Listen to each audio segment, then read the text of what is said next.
Bonsoir à tous, il est 19h, voici les titres de votre journal. Le président de la République Abdelmadjid Tebboune a envoyé un message de condoléances au président brésilien Lula da Silva suite au décès du footballeur Pelé. Les détails dans un instant.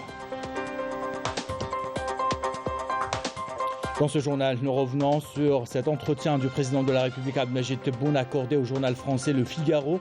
Le président de la République a abordé plusieurs questions nationales et internationales.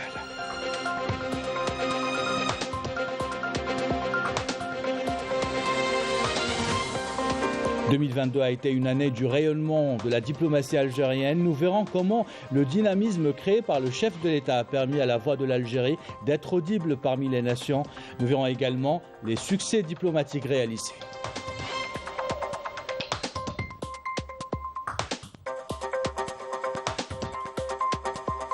Une visite spirituelle dans ce journal des descendants du savant Mohamed Ben Abdelkarim El-Maghili dans la région de Tamanted dans le Touat.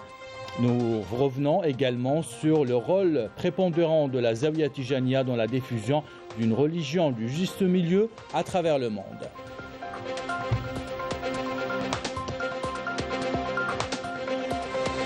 Et nous terminons ce journal avec des images de ce qui est considéré comme l'un des plus beaux déserts au monde. Le Tassili de la Hagar attire les touristes du monde entier. Nous suivrons l'escapade d'aventuriers argentins qui ont parcouru 6000 km pour arriver à la capitale de la Hagar. Voilà pour les titres. Bienvenue à tous. Tout d'abord, le président de la République Abdelmadjid Tebboune a envoyé un message de condoléances au président brésilien Lula da Silva en son nom et au nom du peuple algérien, et ce suite au décès du footballeur Pelé. Le président de la République Abdelmadjid Tebboune a rappelé les qualités du grand footballeur international qui a inspiré des millions de personnes à travers le monde. Le président de la République s'est dit très touché par cette triste nouvelle. Le président de la République Abdelmadjid Tebboune a accordé un entretien au journal français Le Figaro, un entretien dans lequel il a abordé des questions nationales et internationales. Pour le président de la République Abdelmadjid Tebboune, la radicalité n'est pas algérienne et qu'il est important de connaître les motifs qui poussent certains Algériens à se radicaliser en France. Et notre pays ne peut être tenu comme responsable en aucun cas, a ajouté le chef de l'État. Lors de ce même entretien, le président de la République Abdelmadjid Tebboune a déclaré que la France doit se libérer du complexe du colonisateur et l'Algérie de son complexe de coloniser. Pour le président de la République Abdelmadjid Tebboune, il est urgent d'ouvrir une nouvelle ère des relations bilatérales entre l'Algérie et la France. Il a rappelé que l'Algérie est une puissance africaine. Et en réponse à une question concernant la rupture des relations diplomatiques avec le Maroc, le président de la République Abdelmadjid Tebboune a déclaré que cette rupture des relations diplomatiques avec le Maroc est le résultat d'accumulation de problèmes depuis 1963. Sur une question qui concerne son éventuelle candidature pour un deuxième mandat, le président de la République Abdelmadjid Tebboune a affirmé qu'il réserve sa réponse au peuple algérien et c'est le peuple qui décidera s'il sera candidat à un deuxième mandat. Nous vous proposons dans ce journal de revenir sur le retour de la diplomatie algérienne sur la scène internationale durant l'année 2022. Des succès diplomatiques comme la réussite du sommet de la Ligue arabe à Alger et le rapprochement des frères palestiniens, des succès qui ont permis à notre pays de retrouver sa position de leader régional et continental grâce à des règles et principes immuables. Les détails avec Malika Bellel. Le retour de la diplomatie algérienne au premier plan s'est imposé comme une réalité incontestable sous la conduite du président de la République, Abdelmadjid Tebboune. En effet, depuis l'indépendance, la diplomatie algérienne a joué un rôle important de médiation pour la résolution des crises et conflits internationaux et régionaux, en s'appuyant sur un nombre de fondements et de principes qui constituent la doctrine de sa politique extérieure, comme la constance de ses positions, la non-ingérence dans les affaires intérieures des pays et le règlement des conflits par les voies pacifiques. Outre son rôle dans les médiations, la nouvelle vision adoptée par la diplomatie algérienne s'inscrit en droite ligne des priorités identifiées par le plan d'action du gouvernement pour la mise en œuvre du programme du président de la République qui a décidé de la création de 7 postes d'envoyés spéciaux chargés de conduire l'action internationale de l'Algérie sur des axes d'efforts essentiels reflétant ses intérêts et ses priorités, et ce, dans le cadre de la nouvelle politique étrangère de l'Algérie, tournée désormais vers une logique d'influence. Parmi les priorités de notre diplomatie étrangère figure la décolonisation du Sahara occidental, assurer la paix et la sécurité dans la région du Sahel à travers le comité de suivi de l'application de l'accord d'Alger sur la paix et la réconciliation au Mali, la communauté nationale établie à l'étranger, la diplomatie économique et l'adhésion aux BRICS. En ce qui concerne le dossier libyen, la diplomatie algérienne a maintes fois réitéré sa position en faveur d'un règlement politique de la crise dans ce pays voisin et au Mali, où elle joue le rôle de chef de file de la médiation internationale, l'Algérie n'a eu de cesse d'appeler à l'accélération de la mise en œuvre de l'accord pour la paix et la réconciliation. Signe d'un retour triomphal de la diplomatie algérienne sur la scène internationale, la tenue à Alger du sommet arabe en novembre dernier, une réussite à tout point de vue, confirmant ainsi une nouvelle fois le rôle pivot de l'Algérie sur l'échiquier régional africain et international. Un sommet qui, en plus de rassembler des rangs arabes, a permis de surmonter les divergences et parvenir à des consensus dont est issue la déclaration d'Alger qui a réaffirmé la centralité de la question palestinienne. Le président de la République a notamment mis l'accent sur l'importance stratégique de la communauté nationale établie à l'étranger et de la diplomatie économique, appelant le corps diplomatique à leur accorder un intérêt particulier. Voilà pour ce volet consacré à notre diplomatie en 2022. Cette visite maintenant qui revêt un intérêt culturel et cultuel. Les descendants du savant Mohamed ibn Abdelkerim El-Marili se sont rendus dans la région de Tamantit, dans le Touat, dans la ville d'Adrar. Sur place, ils ont exprimé leur émerveillement de cette ville du savoir. La délégation a été reçue par des savants et des imams de la région. Couverture de Fethi Yacoub, commentaire signé Badi Amati. La région du Touet et sa capitale scientifique Tamantit a été la dernière étape de l'un des plus grands événements spirituels qui a attiré de nombreux adeptes africains, les descendants du savant Mohamed ibn Abdelkerim El-Marili, vers la terre de leur grand-père.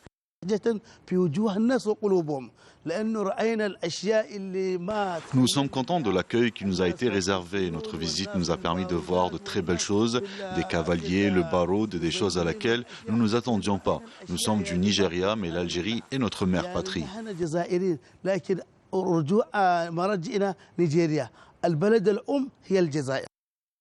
Les descendants de l'imam El-Marili se réunissent autour du savant Hassan Al-Ansari et son compagnon l'imam Ahmed El-Marili, comme le faisaient leurs parents dans le temps, en se réunissant autour de leur grand-père l'imam.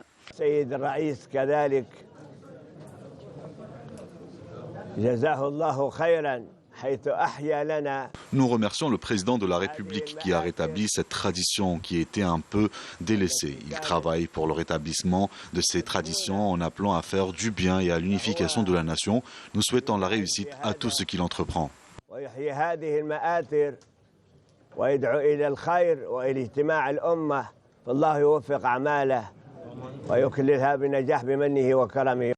L'histoire de notre nation retient que la région du Touet a toujours été le berceau du savoir et elle continue à attirer de nombreux élèves et étudiants de toute l'Afrique qui viennent apprendre chez ces savants. Sayyidi Mohamed ibn Abdelkerim El-Marili radiyallahu anhu. Notre savant Mohamed ibn Abdelkerim El-Marili reste vivant depuis des siècles et c'est cela le savoir et les savants. Les descendants de l'imam Mohamed ibn Abdelkerim El-Marili se rappelleront de cette visite en Algérie, une terre de science et de culture. Et en parlant de science et de culture, nous vous proposons une visite à la Zawiya Tijaniya de Tamasin. Son rayonnement culturel et spirituel est international grâce à ses savants et adeptes à travers le monde. La Zawiya est considérée aujourd'hui comme un espace de culte et de culture grâce notamment à sa bibliothèque. Reportage de Hamza Mellouh, commentaire signé Malika Bellel. Depuis sa fondation, la Zawiya Tijaniya de Timassine n'a cessé de jouer au sein de la confrérie un rôle prépondérant sous ses différents aspects spirituels, social, culturel et civilisationnel. La Zawiya dispose aujourd'hui d'un nombre incalculable de livres et d'ouvrages qui traitent de la religion et de la culture, composant ainsi une université et une mosquée qui attirent de plus en plus d'étudiants. La Zawiya Tijaniya de Timassine compte une école coranique pour l'apprentissage du Saint-Coran, une bibliothèque où on y trouve plusieurs ouvrages. Des conférences et des rencontres sont également organisées au sein de la Zawiya. La confrérie Tijaniya a joué un rôle déterminant dans la diffusion d'un islam de paix en Afrique de l'Ouest. Elle a contribué à guider des dizaines de milliers d'Africains vers la religion musulmane grâce à ce qu'elle véhicule comme valeurs spirituelles contenues dans le Saint-Coran. La Tariqa Tijaniya a commencé à conquérir les grandes universités comme Qayrawan, Zaytouna, Al-Haramain Sharifain, Al-Azhar, avant de gagner l'Afrique grâce aux caravanes commerciales, apportant ainsi la paix et la sérénité.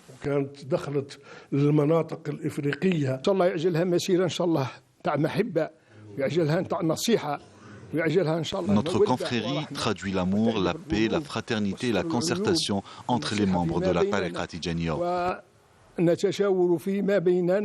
Aujourd'hui, avec plus de 400 millions d'adeptes, la Tariqa Tijaniya figure parmi les plus puissantes et influentes institutions religieuses, politiques, sociales et économiques en Afrique.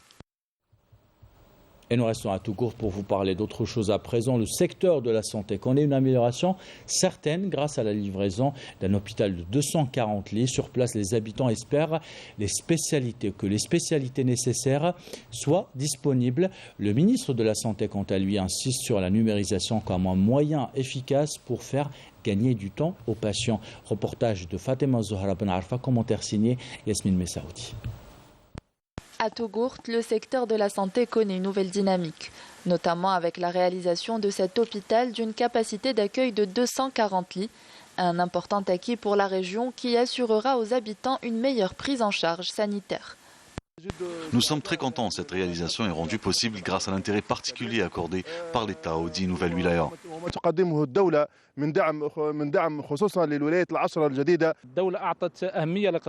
L'État accorde un grand intérêt au secteur de la santé. Nous espérons que toutes les spécialités dont nous aurons besoin seront disponibles.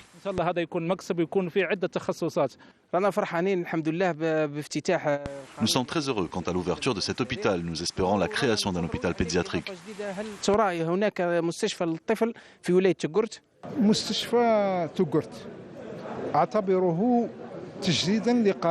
L'hôpital de Tougourt vient en concrétisation des engagements du président de la République qui s'est engagé à encourager toutes les régions du pays avec tous les moyens humains et matériels. Lors du dernier Conseil des ministres, il a été décidé d'adapter les projets selon les besoins des citoyens. C'est pour cela qu'un hôpital pédiatrique sera bientôt réalisé ici à Tougourt. Et pour assurer une prise en charge optimale des malades, le ministre de la Santé a en outre insisté sur la numérisation du secteur de la santé. La numérisation est indispensable afin de faciliter la prise en charge du malade, mais aussi pour faciliter le travail du personnel de la santé.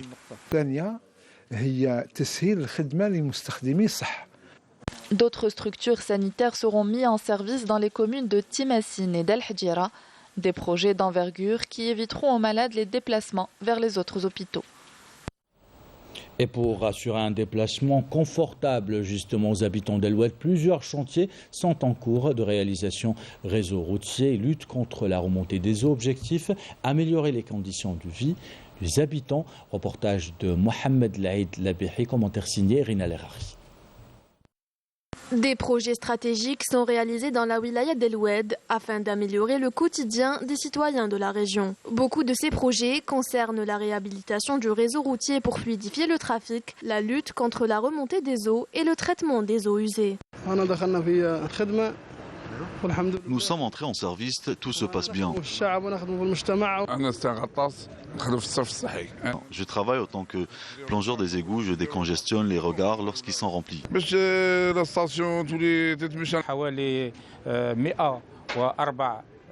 Nous allons rénover près de 104 regards à l'aide de nos différentes équipes techniques. Lors d'une visite d'inspection, le ministre des Travaux publics, de l'hydraulique et des infrastructures de base, Lakhdar Rakhroukh, a indiqué que les nombreux efforts fournis dans le secteur des travaux publics et dans l'irrigation représentent des indicateurs positifs pour la wilaya d'El Oued. La remontée des eaux a fait son apparition pour la première fois durant les années 80. Nous l'avons étudié puis traité. Nous avons effectué des prélèvements des eaux traitées pour l'analyser et une fois les résultats obtenus, nous comptons les utiliser pour l'irrigation d'une superficie de 3000 hectares qui sera consacrée à l'agriculture. Le réseau routier a de son côté connu un large développement. Toutefois, nous allons réaliser de nouveaux projets de dédoublement de routes nationales prochainement. Dédoublement des routes nationales, réhabilitation du réseau d'assainissement et réalisation de nouvelles infrastructures de base. Ces nombreux projets viennent concrétiser les objectifs des autorités qui œuvrent à améliorer les conditions de vie des habitants. Cette triste nouvelle maintenant, l'entreprise publique de la télévision algérienne est en deuil suite au décès de notre collègue caméraman Fouad Guichoud à l'âge de 45 ans. Le défunt était connu pour ses qualités humaines et professionnelles. Suite à cette terrible nouvelle, le directeur général de l'EPTV a présenté ses sincères condoléances à la famille de Fouad Guichoud. Nous avons ce soir naturellement une pensée particulière à tous les membres de sa famille. Inna lillahi wa inna ilayhi raji'un. On termine ce journal avec des images de l'un des plus beaux déserts au monde, le Tassili de la Hagar. La destination est mondiale, comme vous le savez. Elle attire cette fois des aventuriers venus tout droit d'Argentine. Ils ont parcouru au volant de leur petite voiture 6000 km. Arrivés en Algérie via le port d'Oran, ils ont foncé directement vers la capitale de la Hagar. Hanel Bouraïou les a rencontrés à Tamanrasset. Commentaire signé Badi Amarti. Des montagnes à perte de vue embrassant le ciel dans un espace désertique magique. C'est Tamanrasset avec sa beauté millénaire et le Tahat, son mont le plus haut d'Algérie, qui culmine à près de 3000 mètres d'altitude. Une nature rude mais très hospitalière et qui vous offre des paysages à couper le souffle. Une nature qui vous accueille à bras ouverts et vous invite au dépaysement total. De nombreux touristes algériens et étrangers, des aventuriers s'y rendent et vivent une expérience inoubliable. Le cas de ces touristes qui ont parcouru 6000 km en voiture depuis l'Argentine en passant par le port d'Oran pour arriver au Tassili de la Hagar. La première chose que nous avons ressentie est la paix, le bon accueil du peuple algérien et des autorités algériennes qui nous ont assistés.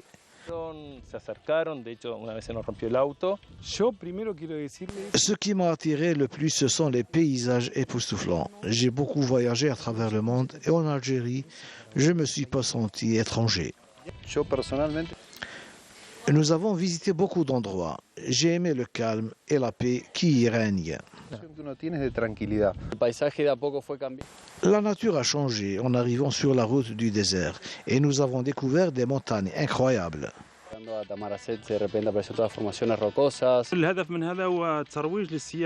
L'objectif de ce voyage est de promouvoir le tourisme en Algérie, particulièrement le tourisme saharien. L'hospitalité des habitants de Tamanrasset n'est plus à démontrer. Après une belle journée dans cette belle nature, place à une soirée au rythme des sonorités targhi qui bercent les touristes.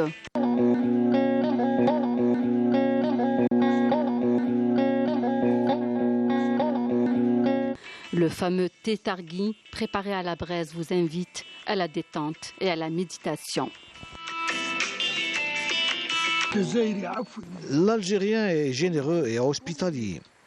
Le tourisme en Algérie connaît un bon essor. Cette fois, nous avons accueilli un groupe de touristes venus de l'Argentine. Nous, en tant que promoteurs touristiques du sud du pays, nous voulons relever le défi et être à la hauteur de la confiance placée en nous par les hautes autorités du pays. Un voyage à Tamanrasset inspire la paix, le dépaysement, la sérénité. Un voyage à faire au moins une seule fois dans sa vie pour vivre des sensations inoubliables. Et c'est le meilleur moment pour visiter le Tassili Nadjer et le Tassili de Hogar aussi. Ainsi va l'actualité, c'est la fin de ce journal. L'équipe de la rédaction qui l'a préparé et l'équipe technique qui l'a réalisé. Bon, merci de l'avoir suivi. Merci pour votre fidélité. Belle soirée.